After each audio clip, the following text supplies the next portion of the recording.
Minecraft Live 2021 just wrapped up, and I am here to summarize everything that was talked about. So if you don't want to watch the hour or so long live stream, you don't have to. You can watch this video only. So starting off, what is going to be the next big update to Minecraft? Well, that is going to be the Wild update. This will be Minecraft 1.19. We're currently on 1.17. We're gonna get 1.18 with Caves and Cliffs Part 2. 1.19 will be after Caves and Cliffs Part 2. The Wild update is an update about the overworld. So we got a big overworld update with Caves and Cliffs we haven't yet gotten it, but we will. And we're going to get a big overworld update in the generation, in how high the peaks are, how deep the caves are. And the Wild update seems to be the next step in that. And forests will be flushed out. Different biomes will have more unique things to that biome, and we're going to get a lot of kind of focus on making each biome specific, great looking, and amazing. Seems like basically this is a quality update. And I don't mean like, this is quality. I mean, they're focused on quality. This is going to be a update that focuses on the biome quality, on the atmosphere quality, on that sort of thing. Now, we do know a few biomes and features that will definitely be in this update. One is the mangrove swamp. So a few Minecraft lives, maybe Minecon lives ago, we were promised with our vote that we would get frogs, a mangrove, and chests inside of boats. And that hasn't been delivered yet. So that is going to be part of the Wild update, is these mangroves and mangrove swamps. The mangrove trees are a new type of tree with a new type of wood. So we're going to get the planks, the stairs, the slabs for this type of wood. And this wood also comes with roots. And the whole biome is really, really cool as well. One thing in this biome is that it comes with mud. Mud is a new block that players kind of sink into as they walk through it. And mud can actually be made into mud bricks, which is really cool. So already, just in this one biome, a lot of new blocks to build with. And also inside of the mangrove swamps is a new creature, the frog. The frog, and by the way, I have a whole video just about the frog up on the channel right now. The frog comes from tadpoles, so its little baby version is a tadpole instead of a miniaturized version of a frog. When the tadpole grows up, it will grow up as a different variety based off of the biome that it grows up in. The temperature of that biome will determine the color of the frog and the type of frog that is, I guess, spawned, grown up into, that sort of thing. So you can get different color and variants of frogs based off of the temperature of the biome that the tadpole grows up in. The tadpole can be picked up in a bucket, which is nice because that'll make it easier to transport around. And frogs eat fireflies, which is a new type of atmospheric thing in the game. I really hope that I can add fireflies to my build, because those things, I want another light source. Okay, I need to have fireflies as a light source. Another biome that we know about already is the Deep Dark. So the Deep Dark will be launching as a Wild update, not in Caves and Cliffs Part 2. We see these crazy abandoned derelict cities, and these cities have been overgrown with the sculk blocks. And so as you explore the city, there's going to be chests and loot and things that you really, really want. So the player is going to go into those cities to loot those chests, but you got to be careful. You got to be quiet. You got to not cause too much vibration. Otherwise the sculk blocks will be set off. So we saw some new stuff with the sculk blocks and the sculk catalyst. Also, we saw an introduction of the Shrieker and the shrieker spawns in the warden. So the warden is definitely something that I feel like players are already scared of, even though no one's played with a warden quite yet, unless you like maybe added an add-on or something like that. No official warden playing has happened, and already people are scared of this thing. So you're gonna go into those crazy deep dark cities and search for loot and hope that you don't accidentally spawn a warden with your vibrations. Good vibrations only, you know? Like vibe. They're like vibes, but vibrations.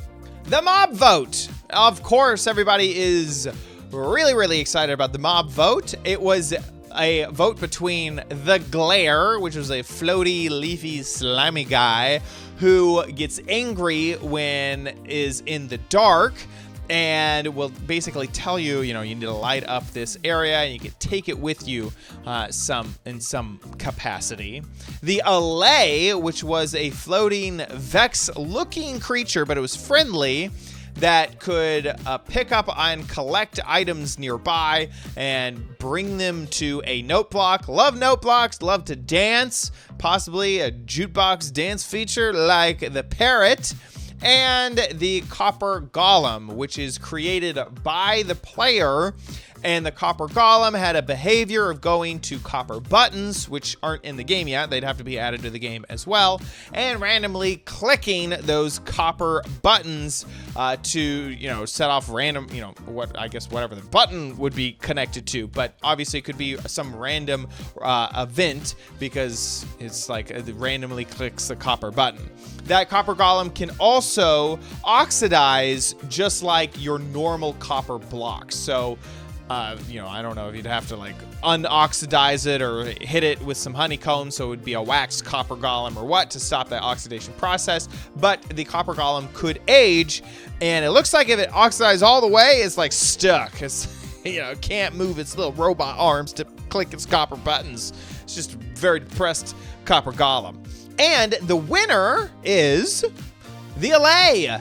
So there you have it. Super excited about that.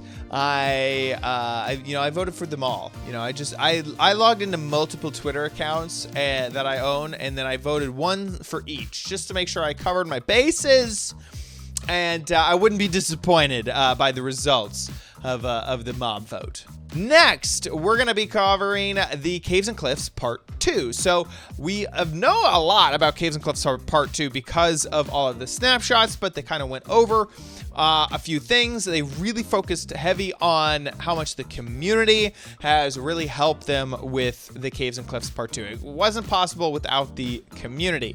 We're obviously getting the incredible world generation, the super high peaks, the crazy caves, and whatnot. So they basically just did an overview of what we're going to get, which is the increased world height, the decreased world bottom below, and the candles with lush caves and dripstone caves, and all the crazy ore variants as well. There will be world blending between worlds. So if you have a very old Minecraft world that you want to keep and want to move into or the Caves and Cliffs Part 2, so 1.18, then the generator of Minecraft will blend an edge so that there won't be a really harsh wall between old generation and new generation. So that's pretty cool.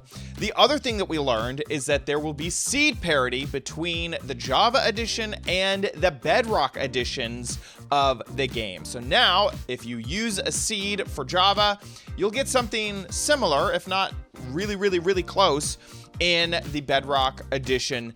And from the screenshots that they showed, there was like a few little things, but they did say it was a work in progress, so maybe they'll get closer over time. So seed parity between the two editions is incredible, and the world blending is also really neat. Now, moving on is Xbox Game Pass and PC bundle. So this is kind of interesting that Xbox Game Pass is a subscription service that you can be a part of, and then you basically get a library of games, almost like it's like Netflix for games, where once you subscribe, anything that's in Game Pass you can play part of, relatively free. Obviously you pay the subscription price, but you don't actually have to buy the full retail price of the game. And so Minecraft Bedrock Edition and Minecraft Java Edition are both coming to the Game Pass for PC this November. So this marks the first time that Java and Bedrock are bundled together in one PC launcher with a single login, streamlined experience. So that looks like it could be very, very, very interesting moving forward. This also means that if you're either someone who has Game Pass or has been looking at Game Pass, now you get Minecraft, and you get both versions of Minecraft. You don't have to decide between the Java edition or the Bedrock edition. You can just quickly, if you have a friend who's on a Switch and an Xbox, you play the Bedrock edition. If you want to do some modding and some stuff that you can only do on Java edition, then you play the Java edition. Moving on to Minecraft Dungeons. Minecraft Dungeons is a separate Minecraft game, and I really, really like it. It's a dungeon crawler. So coming this December, there is a new launch of new special seasonal adventures. Fans will be able to complete weekly challenges in these adventures, and they'll earn adventure points and other rewards. So there is a seasonal progression track, and I've seen this on mini games that have seasons. Is basically you earn these points and you kind of work along a timeline, and when you get to certain milestones on that timeline with your experience, then you will get you get that item, or that thing, that cave, the pet, whatever. So season 1 will be called The Cloudy Climb, and it'll introduce players to dun dun dun the tower, or just they're not like calling it the tower, but anyway, it's a tower feature where you go up and up and up this tower. In the tower, you have basically a tower avatar. So everything that kind of happens inside of this tower is all sort of contained in in the tower. And so you won't necessarily bring every single item back to your base, including even your avatar. That'll be built up as you play through. And then you'll be able to get specific loot items that you can take back later. It all looks really, really cool. There's a lot of new items and customizations, and there was this new thing called flares, which kind of trigger when you defeat a crazy boss or something like that. So there's a lot new with Dungeons, and Dungeons continues to develop into just a amazing whole game. So looking forward to that. And that is it with the Minecraft live stream over. It was crazy. There was also a whole bunch of other little bonus things, but this was the super important stuff all here. I absolutely loved the live stream. I think that it was very good. I'm very excited about the wild. I personally made the prediction that they would be updating the end, or they'd be doing a whole new dimension. Okay, I was wrong about that, but giving some love just to the overworld makes a lot of sense. A lot of my friends love to explore, and so I think that this is going to be a great big focus on exploring and really making the details of every biome really nice. It's a forest versus a burst forest right now is like no big deal. Like, I get wood in both of them, right? And so giving each biome a personality and some uniqueness, I think, is a great thing. So I really, really am looking forward to what happens next with the 1.19 development process and it eventually coming out. 1.18 isn't even out yet, so we're going to be covering all the snapshots with 1.18, with 1.19, and anything in the future. So keep it locked here on OMG Craft. If you enjoyed this video, please give it a like. I also uploaded videos about all the specifics, so about the frog, about the Caves and Cliffs Part 2, about the Deep Dark, and about the Wild update. All those videos videos are up on the channel, so please check them out. I would really appreciate it if you see all those other videos where I spend a little bit more time on each thing. So if you want to learn more, watch those videos. See you guys in another video. Bye.